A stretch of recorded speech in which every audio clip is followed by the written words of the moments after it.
Horror Lies. Hey guys, Rob from Georgia here with you, aka VHS82 Apostrophe. I'm your regular Wednesday evening host here at Body Bags. It is week 565 here at Body Bags as we near the end of August. Of course, theme week lies next week, which happens to be my theme week, which is Cult Horror Volume 1. Yours truly will be reviewing God Told Me To, a Roger Corman production, which I have, when you see this, or, when some of you see this video, I'll explain that, I would have already got it. I'm getting it, I think, tomorrow, actually. I'm recording this on a Wednesday, and this is like, in terms of Body Bags, this is like way back.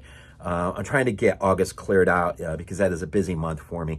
But I'm also thinking about releasing this early on my channel, which is something I never do. Body Bags, I just upload this stuff to Body Bags, and I get the feeling that maybe, possibly, there's some that come into my channel for certain things, be it my Lovecraft readings or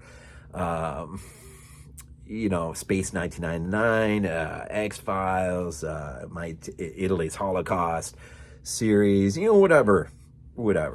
But I do have this long-running thing, involvement with Body Bags YouTube channel. And so I thought what I would do is tailor this specific review, not just for Body Bags, obviously, first and foremost, but for my own channel. So I thought I would do that. So I'm going to actually drop this way before, at least in my channel. I know there's going to be some when they see it pop up. I think it's August 21st on Body Bags will drop. Some may have already seen it as just because I uploaded it earlier to my own channel. And, I just want to bring awareness to Body Bags. Not everything that's reviewed may be for everyone who, travels through my channel, but it may be worth looking at. So I thought it would be kind of neat. Pick a movie that I've been wanting to review for the longest time. Rewatched it last night. I got the 4K of this. What an absolutely beautiful film this is to look at. It's hard for me to put a film further in the series ahead of the first. It's hard for me to put 3 in front of 1. I easily can put it in front of 2. So I guess technically 1, 3, 2 for me. But this is, in terms of rewatch, this is the one I go to more than any other. And then we got another reason to do it is we have Last Rites, I think due for 2025. So which some are saying apparently this may be the last of the Conjuring films, Ed and Lorraine's investigative, paranormal investigative adventures, I guess. Not far different than Mulder and Scully, for which made the X-Files famous, which I absolutely, just near and dear to my heart, absolutely love the X-Files. And it's probably why, for me, the favorite part of these 3 movies is just the natural evolution of Ed and Lorraine, played, of course, by Patrick Wilson and Vera Farmiga. It's got a pretty good cast in here. So I think I've kind of laid out the peculiar nature of this particular review. I think I'm just going to as if it was just a regular Body Bags video. So The Conjuring, The Devil Made Me Do It. I'm not really going to, this film is weird because I love this movie. Like I said, the rewatch is just amazing to me. I have a lot of fun with it. I think because it reminds me of the X-Files so much. This is, I think, the X-Files episode we never got in terms of theatrical film. And Ed and Lorraine, played by these two, are the closest that I've ever seen that warm my heart as much as David Duchovny and Julian Anderson, of course, from the X-Files. Their long 11-season reign, 2 films, which really should have been more than just 2 films. But this, and so, my understanding of this particular film and its connection to the real life events is that most of it is you have this setup, the murder, that Arnie commits on the landlord in the house that they're staying. And for the most part, the rest of it is in the courtroom. Well, this is not a courtroom styled film. This is about as, do I say fantastic of a type of film as any of them. And from the point you get just a little bit of a look-see into what will be the drawn-out courtroom battle, where Arnie and his lawyer have done the unthinkable, and that is declared innocent by virtue of having been demon-possessed. And so the rest of the film really is up to Ed and Lorraine to prove this, gain up the evidence for the lawyer, so that they can help Arnie out here as much as they can. In real life, I should have re-looked up all this junk, and I say that in a real positive way, obviously. I should have, and I didn't. I've seen it before, but I can tell you, The Devil on Trial, relatively new documentary on this, the real aspect of this film, is on Netflix. So that might be worth checking out if you want the real deal. And then, of course, you have the, not particular to this story, but you do have the true story behind The Conjuring, a 2-part podcast on astonishing legends. I'll probably drop that link down below. It's one of my favorite podcasts of these supernatural, paranormal kinds of things. Absolutely just dig that podcast. And so, the film opens up with the murder. It's really creepy, man. Well, actually, it opens up with an exorcism that appears to have been sedated. When Arnie, who will be his little, I don't know what would, well, I guess Arnie would be his uncle, the young boy, David, the young boy David, right? Arnie would be his uncle. So, the whole exorcism has just been sort of laid out there. The demon seems to have the upper hand. And then you kind of have a fantastical moment where Arnie is grabbing on David, and he's pleading with the demon to take him instead, thus relieving the young little boy of the possession, but inheriting it himself. Unfortunately, Ed is laying on the floor near passed out. He has had a heart, an accident involving his heart because of the demon. And so you sort of have this moment where everything just sort of gets scatterbrained. And that is why Arnie is sort of left to just go home. And it's like probably just days after where the demon decides to surface in a horrific way, making him think he's seeing things that he's not seeing. And thus he ultimately commits a murder for which he is arrested for. Of course, Ed, I think he has heart surgery gone. Though ultimately he'll come to, and immediately, of course, he'll be like, we need to catch up with Arnie as fast as possible because he is the possessor of this demon now. So from that point forward, it becomes a really fun, for me, a really fun story of good versus evil, which is just amplified to just huge degrees. You have a retired pastor who is like Ed and Lorraine, is a collector of many occult artifacts that he has collected over his life. He has spent his entire life in trying to reach out and help those who are buried in the occult. And unfortunately, though, I don't know. Everyone has probably seen this. I'm just going to go spoiler here, not really think about it too much. So I guess from here on, I've said a lot already. If you want to just go ahead and bail, that's fine. But I'm going to start hitting spoilers, all right? This guy, man, he's a retired pastor. He raises up a daughter. His wife has died in during childbirth. And she, as a result of his work, becomes a little too fascinated by the nature of the occult. And he is not able to, he's so busy with his work that he's blind to the idea that his daughter, he's losing her in a way that she becomes a very, very powerful occultist.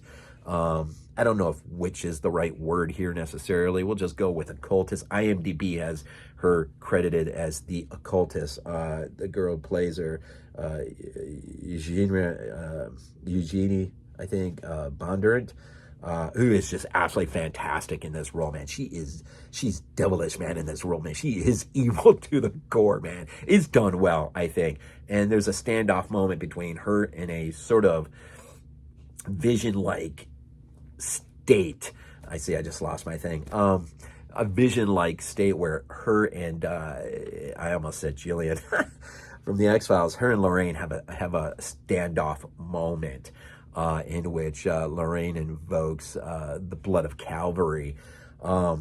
That will now bring them into this like supernatural conflict, which ultimately has its resolution towards the end. And some great moments investigatively, I guess, where Ed figures out almost too late in the game that where Lorraine is headed back to this old guy that they had visited earlier. By the way, this guy's played by the steward of Minas Tirith in the Lord of the Rings films, which is great. John Noble, freaking awesome actor, man. He's just awesome. And so that sort of takes you to an incredibly fantastical, good resolution, of course, where good wins out over evil, but it's not without its consequences of sorts, right? I mean, there are lives that are forever damaged. And even though this kid, Arnie, basically sort of gets off ultimately, I think he serves 5 years, and that's when he gets married during the 5 years to the girl that he is going to get married to, that we meet early in the film. Apparently their lives, as far as we know, have gone on to be happy lives. But I mean, they're damaged forever from what did happen, whatever did happen.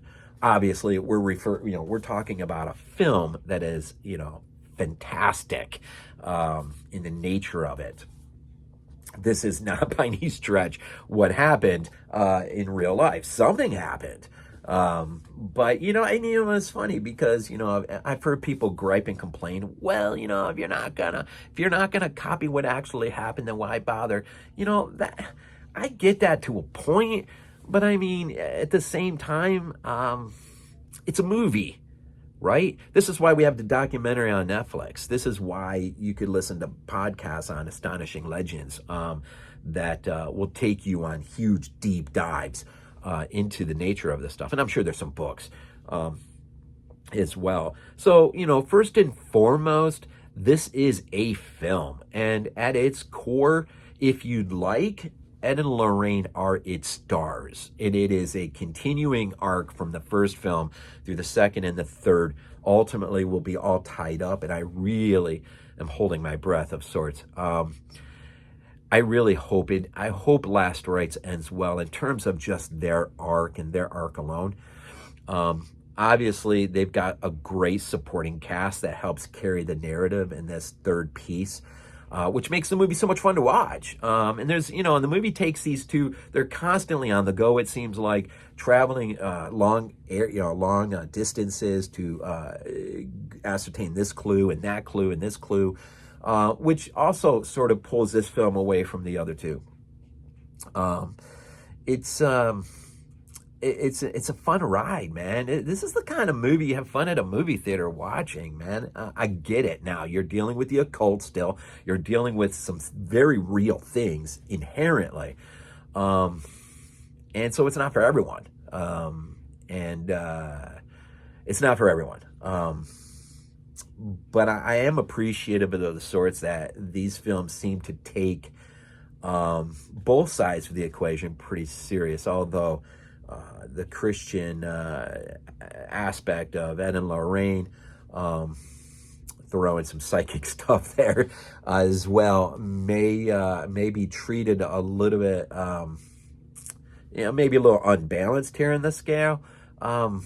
I like that, for me. It's nice to have something where good versus evil is so clearly defined, as so many things out there, film-wise, is not painted. It's very gray. And those can be really fun, too, that are very subjective and make you think about certain aspects of things. But in this day and age, today, it is nice to have something so clearly defined. And I hope Last Rites will continue that, clearly defining the line of this is obviously evil and this is obviously good, at least in the context of the film. Take that outside of the film, it is what you want to do with it, obviously. It can be an encourager, or it could be, it could be frustrating, I guess, depending on your perspective and how you're coming to these movies. Right? So, yeah. So, I mean, I guess that's my 2 cents. I love it. I love this story. It's fun. Again, I rewatched it again last night. This is my, in terms of rewatch, this is my go-to so far in the 3. Who knows? Last Rites. I do have the other 2 on DVD. For some reason, I grabbed this on 4K, and I'm not even sure why. I'm glad I did, because this looks absolutely fantastic. It does not have near the extras as I would want. I don't even think there's a commentary on this thing, which is sad, because there really should be a commentary on here. I'm not sure if I don't think there is. I don't think there was really anything on here. These we leave to the boutique labels that re-release things later on down the line that are jam-packed of extras. That's sort of the way things are today, right? So I'll end up here. What'd you think? What do you think of the Conjuring universe? The 3 core films, the offshoots. I did review The Nun on BodyBags. Watched it and reviewed it in black and white, which is a fantastic way to watch that movie.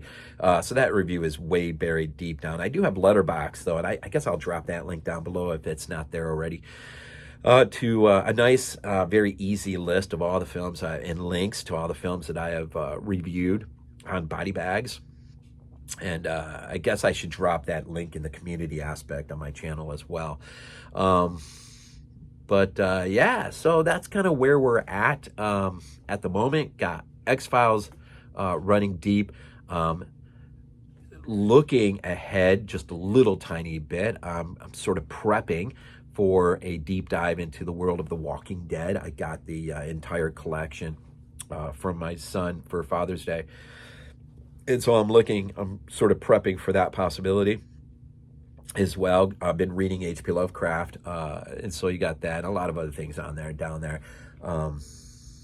Yeah, so appreciate all the support, appreciate what everyone. Now remember, as I drop this on my channel early, it won't drop on BodyBags until August 21st. And so I've never done that before. I'm not sure how that's going to work out in the end. But I thought I would just do something new. So, as always, we end these things off with Go Bills. This is not a dream. Not a dream. We might be useful.